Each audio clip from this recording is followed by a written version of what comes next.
Donc bonjour à tous, donc je suis là pour vous présenter Gstock. Gstock qui est un logiciel de gestion des stocks que nous avons mis en place donc avec Guillaume pour plus ou moins essayer de pallier aux options que ne présente pas le logiciel 16mag. Donc nous avons créé un logiciel à partir d'Excel, donc un logiciel entre guillemets, hein, parce que le logiciel en lui-même c'est Excel qui est utilisé. Derrière nous avons coder une page Excel avec du Visual Basic, ce qui nous a permis de créer ce fichier. Donc on va rentrer dans le fichier. Donc voici comment se présente l'accueil. Donc on a une interface avec deux tableaux au centre, les boutons de gestion des procédures qui sont sur le côté, sur une première partie. Ici, on a ajouté quatre boutons, donc deux pages supplémentaires qui vont être additionnées donc à l'accueil, qui vont permettre d'utiliser pour la pédagogie des documents et pour l'administration, donc tout ce qui va permettre de gérer le logiciel Gstock à proprement dit. Donc les outils fiche article et journal des stocks, JDS journal des stocks, sont là à titre informatif pour récolter à l'utilisateur certaines informations dont il pourrait avoir besoin quant à l'utilisation du logiciel. Donc on a ajouté nous en plus deux petites options, donc à savoir l'option recherche qui est ici, qui va permettre de farfouiller dans la base de données articles et de trouver un petit peu toutes les informations relatives à une référence. Ici dans le premier tableau qui se sépare en fait en trois tableaux. Donc ici on a 15 lignes, ici encore 15 lignes et ici à nouveau 15 lignes, donc ce qui permet d'afficher les 45 références qui auraient un stock négatif ou à zéro. Donc pourquoi fait comme ça? Parce que derrière il va y avoir des mouvements et ça permet au fur et à mesure de savoir si on va avoir besoin de se réapprovisionner. Donc on a calé une alerte stock. Alors bien sûr on a calé une alerte stock par rapport nous à notre magasin simulé. Donc pour créer ce logiciel, nous sommes partis du magasin de Limoges de l'Aftral. Nous avons récupéré sa base de données article, sa base de données fournisseur client, et on a créé une base de données nous transporteur. Et on s'est basé sur ces quatre bases de données pour créer le logiciel Gstock. Donc il faut savoir que les bases de données sont évolutives, qu'on peut les faire partir de zéro et ajouter ses propres articles, ses propres clients et ses propres fournisseurs, et même transporteurs. Mais qu'aujourd'hui, à l'heure actuelle, là, le logiciel que je vous présente est basé sur ce que nous avons pu faire à l'Aftral à Limoges. Derrière, nous avons ajouté un petit bouton sauvegarder. Alors pourquoi un bouton sauvegarder quand on sait qu'on a la disquette ici et fichier enregistré et enregistré sous ici? Pour la simple et bonne raison, c'est que on va essayer avec Guillaume de réduire un maximum le bandeau Excel avec peut-être la disparition du menu fichier et voire même peut-être la disparition de la barre en haut titre avec l'accès rapide au bouton. Pourquoi? Parce que les écrans qu'on a pu utiliser pendant la formation à Limoges sont assez réduits, assez petits. Moi pour ma part je travaille sur du 24 pouces, donc en fait on voit que l'écran est très très large. Mais je sais qu'aujourd'hui, en ayant testé le fichier à l'Astral à Limoges, la résolution en 80% est en pleine page et l'écran bordure s'arrête ici. Donc il faut même, voire même un petit peu descendre avec la molette pour pouvoir afficher entièrement une page qui s'affiche aujourd'hui pour moi sur deux en résolution à 80%. Donc on a essayé de tenir en compte un petit peu des éléments on va dire, de logistique et de matériel pour les différents Aftral qui puissent exister, et en prenant en compte que le matériel informatique n'est pas forcément de dernier cri et que tout le monde n'a pas forcément des 24 pouces. Donc on a rajouté ce bouton sauvegarder dans l'éventualité où on aurait à supprimer tout le bandeau Excel et de faire afficher la page Excel en plein écran. Donc ici, comme je disais, les boutons de la procédure qui partent du bouton devis, ici le bouton bon de commande, le BSRI qu'on a nommé comme ça parce qu'il fait à la fois bouton pour la procédure de bon de sortie, de bon de réception et de bon d'inventaire. Ici le bon de livraison, ici la lettre de voiture. Alors pourquoi la lettre de voiture? Parce que dans l'information, même si on ne gère pas la lettre de voiture et que c'est le chauffeur qui gère cette lettre de voiture et que le seul moment où on va écrire dessus, c'est pour la signer ou pour émettre des réserves quant à la réception d'un colis, il est bon, comme l'expliquait le formateur, de savoir à quoi ressemble une lettre de voiture, de savoir la remplir pour pouvoir l'utiliser de manière adéquate. Donc on a créé la lettre de voiture pour aussi le côté pédagogique, à savoir que pendant la formation, on va être amené à pouvoir l'imprimer. Donc pour éviter d'avoir des lettres de voiture imprimées en noir et blanc, on l'a intégré directement au logiciel. La facture pour pouvoir facturer donc un bon de commande. La partie SAV ici qui va gérer les soucis qu'il peut y avoir en service après-vente, sachant que ça gère le service après-vente avec l'avoir également. La partie litige, donc qui va traiter la partie litige transporteur et fournisseur. Ici, on a rajouté donc deux options supplémentaires qui sont la fiche article qui permet d'afficher concernant un seul article, donc une seule référence, toutes les informations relatives à cette référence et qui permettra aussi d'afficher les mouvements qui ont été effectués concernant cette référence.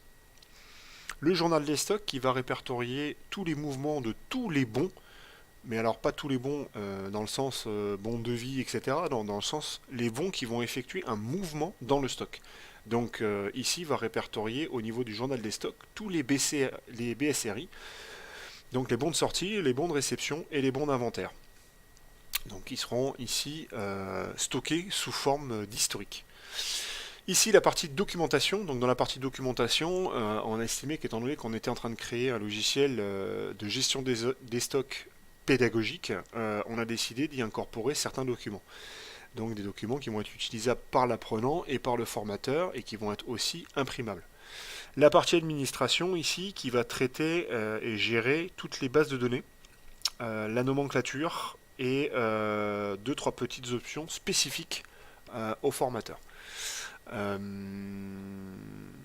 Donc voilà pour tout ce qui concerne les boutons. Concernant la partie centrale, donc, vous l'aurez compris, alerte stock. Ici, elle s'actualise à partir du moment où on arrive sur la page accueil. Donc si on quitte la page accueil, on se dirige vers un des bons, la fiche article, le journal des stocks, la partie documentation, la partie administration, et qu'on revient sur la partie accueil, elle se réactualise pour réafficher à nouveau une alerte stock correcte, avec un chiffre correct. Ensuite, la partie dessous est un tableau de bord qui permet d'afficher aujourd'hui les bons de commande client et permet de savoir où on en est dans la procédure. Donc la dernière fois que j'ai fermé le fichier, j'avais créé 2 bons de commande client et j'avais fait 2 bons de sortie. Et on voit que j'ai pas effectué les bons de livraison et qu'il n'y avait pas de devis concernant ces bons de commande client et que la facture n'a pas été éditée non plus. Donc on a trouvé ça utile avec Guillaume dans le sens où ça nous permet d'avoir un aperçu rapide lorsqu'on arrive sur l'accueil pour savoir un petit peu où est-ce qu'on en est en termes de procédure réception. Donc voilà, je vais vous montrer maintenant un petit peu à quoi ressemble l'onglet recherche. Donc qui est un onglet que j'ai créé de A à Z et qui permet de faire des recherches. Alors ici on choisit le type. Donc la référence, la désignation, la famille, la sous-famille, conditionnement, poids, prix, coefficient, etc. Et une fois qu'on a choisi ce type, dans le champ de texte suivant, soit on cherche directement la désignation, qui est classée par ordre alphabétique, soit ici on va commencer à taper, donc par exemple rondelle, hop là, je vais chercher les rondelles, et il m'affiche toutes les désignations portant le nom rondelle. Et puis après, on sélectionne la rondelle que l'on désire, et puis on a toutes les informations sous forme de tableau concernant cette rondelle. La recherche aussi peut permettre de faire des recherches aussi par casier. Donc si j'ai un casier au niveau de mon magasin et que je cherche à savoir ce qu'il y a dedans, il suffit de cliquer sur le bon casier ou de l'écrire. Je cherche le 1A 2, voilà, avec une écriture intuitive. Donc ici 2E, je sais que j'ai les écrous D8 en conditionnement par 500, etc. etc. Donc la recherche est semi-intuitive, semi-automatique. Elle ne prend pas encore en compte les lettres dans le désordre, dans le sens où si je veux chercher des rondelles, je suis obligé de taper RON, pardon, et je peux pas taper le DE2LE pour avoir la fin de rondelle et puis qui m'affiche les rondelles. Il faut absolument le début du mot pour pouvoir faire correspondre la désignation. Donc si je veux chercher ici des désignations et chercher des vis, je tape vis, ou alors je tape... voilà, ça ne fonctionne pas en allant chercher un milieu d'intitulé. Si je cherche des vis cruciformes, il faut que je tape vis pour avoir toutes les vis qui vont s'afficher ici, tête conique et autres, etc. Il faut vraiment le début de la désignation pour l'instant. Donc c'est une petite optimisation qu'on cherche à faire aujourd'hui. Dans le sens où aujourd'hui le logiciel Gstock a été codé pour avoir des options fonctionnelles. Je pense que la phase d'après, ce sera pour améliorer toutes les options qu'on a pu mettre en place avec Guillaume et de pouvoir les améliorer. Donc aujourd'hui, le mode recherche est fonctionnel. On va essayer de passer ce petit point supplémentaire pour, au lieu de chercher le début de la désignation et de tomber dessus, essayer d'avoir vraiment le même style d'affichage, mais d'avoir une recherche vraiment semi-automatique, où si je mets cruciforme, il va me mettre toutes les désignations qui comportent le mot, par exemple cruciforme. Ensuite, donc bon, le bouton sauvegarder, pas la peine que je clique dessus. On a bien compris qu'à chaque fois que je vais appuyer dessus, ça va sauvegarder au moment où je vais cliquer dessus. La fiche article. Donc la fiche article, ici, soit on clique sur le menu déroulant pour trouver la bonne référence ou chercher la référence à proprement dit, ou alors je vais taper ici avec le clavier 01 01 00 par exemple 110 et je vais tomber sur une référence qui est ici la vis tête pente 6 avec donc toutes les informations concernant cette référence. Ici on voit le stock initial qui est à 22, la quantité en stock qui est à 12. Ce qui veut dire que concernant cet article, il y a eu des mouvements. Pour afficher ces mouvements, on clique sur afficher l'historique. Ici on voit que nous avons deux bons de sortie. 5 pièces pour le premier bon, le BS1, 5 pièces pour le BS2. Les dates, le type, donc ce sont des expéditions, le type de bon, donc des bons de sortie. Ici le stock qui est passé à 17 puis à 22, aucune observation particulière donc concernant cet article. Le bouton rase qui est présent sur, je pense, la totalité des bons au niveau du Gstock, qui permet de faire une remise à zéro concernant la page active. Le bouton recherche qu'on a essayé de mettre un petit peu partout sur les bons, parce que c'est vrai qu'on n'a pas forcément envie de retourner à l'accueil, faire une recherche et après repartir sur la fiche article, etc. C'est une option qui est assez simple d'utilisation, qui est assez facile d'accès, hein, simple bouton recherche. Donc on l'a collé un petit peu partout sur les bons dont on en pourrait avoir l'utilité. Afficher l'historique, un bouton petit tout simple qui permet d'afficher l'historique de la référence ici qu'on aura inscrit. On a essayé de codifier en termes de couleurs concernant le Gstock, à savoir que tous les champs en jaune seront des champs à remplir. Vous voyez qu'ici il n'y a aucun autre champ en jaune, il n'y a que ce champ qui est disponible pour être rempli, où on peut taper quelque chose. Si j'essaie de taper ailleurs, ça ne fonctionne pas. Donc on va faire un petit rase, on va repartir, on va aller sur le journal des stocks. Le journal des stocks, donc comme je vous ai dit, qui relate les bons qui ont été effectués, qui génèrent un mouvement de stock. Donc bon, ici je n'ai fait que des bons de sortie. Alors j'en ai créé un petit peu pour pas partir à zéro d'un fichier et pour avoir un minimum de mouvement pour pouvoir expliquer comment fonctionne le fichier. Donc ici on voit qu'on a le bon de sortie de 1 à 5, que le bon de sortie numéro 1 comporte 5 références, 1, 2, 3, 4, il y a 5 lignes, donc il y a forcément 5 références. Donc voici les quantités, pas d'observation. Ici on a le même code client, le même code fournisseur, c'est le même bon. Ici le bon numéro 2, 2 références pour le 3, 3 références pour le 4, une référence pour le 5. Les bons se mettront à la suite. Peu importe le numéro, il n'y a pas de classement. S'il y avait eu 2-3 bons de réception, ils se seraient intercalés à la date correspondante. On a rajouté ici le tri automatique, qui peut être facile parce que si on souhaite trier les références, on a la possibilité en utilisant les filtres de colonnes, ce qui peut permettre aussi une recherche sympa. Donc voilà pour cette petite option qu'on a rajoutée au journal des stocks. On va partir sur la partie documentation. Donc la partie documentation, pour l'instant 5 documents présents. Donc on a créé le plan qui est le plan du magasin école à Limoges, donc qui reflète, donc ici on a l'allée 1, on voit que les étagères portent l'allée numéro 1. Ici c'est un espace qui permet de recirculer pour revenir dans ce sens-là pour aller dans l'allée 2, et ensuite bon, j'ai un espace ici normalement qui permet de revenir dans l'allée 3. On a rajouté l'étagère numéro 4 qui à Limoges est un rail dynamique, donc qui est en extérieur. Pour l'instant, nous n'avons fait que le plan, mais j'ai rajouté la fonction recherche qui permet de pouvoir avoir la fonction recherche à côté et de pouvoir faire une recherche par exemple par casier. Et si je veux savoir qu'est-ce qu'il y a dans le 1E 5i, 1E 5i, le voici, ce casier. Je vais taper sur entrée, si j'y arrive. Alors, est-ce que c'est parce qu'il n'y a pas de majuscule? 1E 5i. Alors, pourquoi ça ne s'affiche pas? On recommence. Casier 1E. Ah si. Voilà, il fallait cliquer dessus. Donc fixation plate à pas de vis. 1E 5i, donc techniquement, oula, je vais y arriver, ce serait ce casier qui est ici. Donc voilà, je vais essayer moi de coupler la fonction recherche pour que au moment où je vais faire une recherche par casier, que la case qui soit ici devienne lumineuse, donc soit en s'affichant en vert ou en rouge ou peu importe, mais d'avoir une gestion physique du stock via ce petit panel. En tout cas, ça permet déjà de se donner une idée visuellement de la ressemblance du magasin, et ça permet de se projeter un petit peu.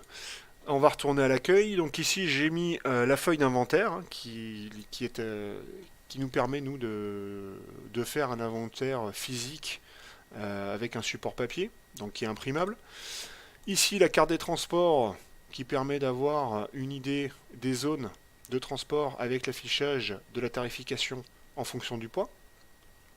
Avec ici des petites spécificités concernant les transporteurs, donc l'enlèvement s'effectue entre 16h et 17h. Que la zone 1, donc il s'agit de Bernis, la numéro 2, Celle Maison Rouge, zone 3, Chiche, et zone 4, Calberson, pardon. Donc voilà les quatre zones, et puis à chaque fois donc le délai, qui va jusqu'à 96 heures ici pour la Corse, ce qui permet aussi de donner un aspect visuel des transporteurs, bien sûr imprimables, et si je clique sur imprimer, un petit aperçu avant impression, et on remarque que, je vais éviter de mettre des coups de molette pendant que je suis en train d'expliquer ça, qui permet de voir que la zone d'impression a été définie et que chaque feuille qui s'imprimera sera calquée et définie sur une seule page, pour pas qu'il y ait de débordement et pour que ce soit plus facile à utiliser. Donc je ferme l'impression. Je retourne sur documentation. Ici, la procédure de réception que nous avons vue à l'Aftral pendant notre formation d'agent magasinier, qui permet d'avoir une idée de comment se procède le contrôle global et ici le contrôle détaillé. Bien sûr imprimable, à chaque fois. Hop là, je viens. Donc, sur 2 feuilles. Ici. Donc je ferme l'impression, l'aperçu avant impression à chaque fois parce que moi j'ai pas besoin de l'imprimer vu qu'on est sur le support vidéo. On repasse sur document. Ici la procédure pas à pas d'utilisation du logiciel Gstock, donc comment créer un devis, comment créer un bon de commande, et pas à pas où est-ce qu'on doit cliquer au niveau des boutons. Je repars sur documentation, donc là on a fait le tour, donc c'est bien sûr évolutif, dans le sens où on peut rajouter d'autres cases, de faire une mise en page différente, de rajouter d'autres boutons, totalement évolutif concernant la formation, s'il y a d'autres documents à ajouter. Donc on va repartir sur l'accueil, ici la partie administration, donc c'est une partie que j'ai mis en place avec Guillaume pour derrière mettre un accès au niveau des bases de données, donc ici article, client, fournisseur, transporteur. J'espère que j'ai fait une vidéo d'assez bonne qualité pour qu'on puisse se rendre compte un petit peu des possibilités. Donc là ici on a la possibilité d'afficher les feuilles en bas. Vous voyez, ici la fiche article qui permet de voir la base de données article. Et si on retourne sur l'administration, on peut masquer cette feuille. Donc ce qui va permettre au formateur de travailler. Ici, on a des boutons ajoutés qui permettent d'ouvrir un formulaire. Donc ici, je vais taper la référence. Ici, je vais choisir une famille.